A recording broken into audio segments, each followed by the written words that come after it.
안녕하세요. 오늘 정말 흥미로운 주제를 한번 파헤쳐 볼까 하는데요. 바로 세계 최강대국들의 모임 G7에 캐나다가 어떻게 합류하게 됐는지 그 숨겨진 이야기를 들여다보겠습니다. 자, 이게 바로 오늘 우리가 파헤쳐볼 핵심 질문입니다. 아시겠지만 G7은 세계에서 가장 영향력 있는 국가들의 모임이잖아요? 그런데 캐나다는 어떻게 그 중요한 테이블에 앉을 자리를 꿰찰 수 있었을까요?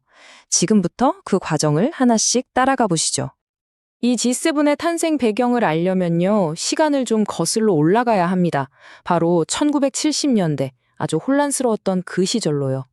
1970년대.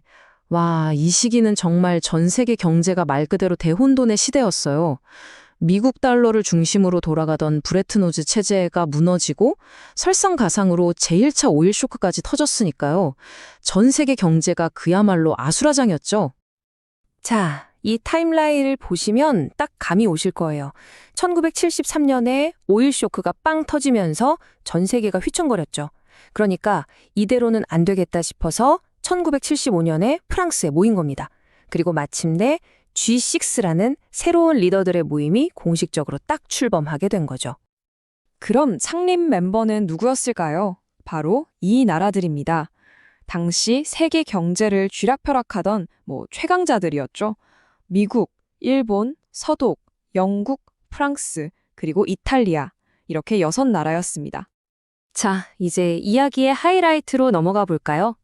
G6가 만들어지고 나서 이 그룹의 멤버 구성에 딱 한 번 아주 중요한 변화가 있었습니다. G6가 만들어지고 불과 1년 뒤에요. 1976년에 이들이 우리 멤버 한 명 더 늘리자 이렇게 결정을 합니다. 굉장히 빠른 결정이었죠. 과연 어느 나라였을까요? 네, 맞습니다. 바로 캐나다였어요. 1970년 푸에르토리코 산호안에서 열린 회의에서 캐나다가 딱 합류하면서 G6는 우리가 아는 G7이 된 겁니다. 그런데 여기서 진짜 궁금한 점이 생기죠. 왜 하필 캐나다였을까? 당시 기준으로 보면 캐나다의 합류가 당연한 수준은 아니었거든요. 도대체 진짜 이유가 뭐였을까요? 바로 이겁니다. 결정적인 한방. 미국의 강력한 제안. 사실상 미국이 캐나다, 우리랑 같이 하자 하고 손을 내밀고 또 강하게 밀어붙인 거죠. 캐나다의 G7 가입 뒤에는 미국의 입김이 아주 결정적으로 작용했습니다. 이게 왜 흥미롭냐면요.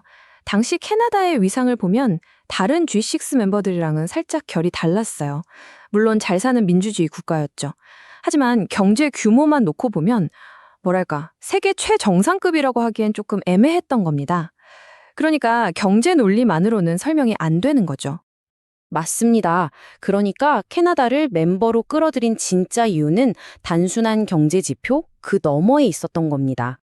이걸 보시면 G7의 정체가 명확해집니다. G7은요, 겉으로는 세계 경제 위기를 관리하는 모임이었지만 속을 들여다보면 또 다른 아주 중요한 목적이 있었어요.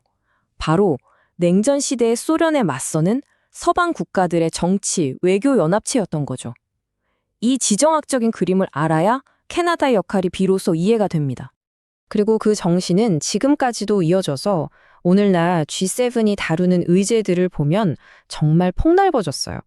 시작은 경제였지만 지금은 평화, 안보, 테러, 기후변화, 보건 문제까지 사실상 세상의 모든 중요한 문제를 다 다루는 그룹이 된 거죠.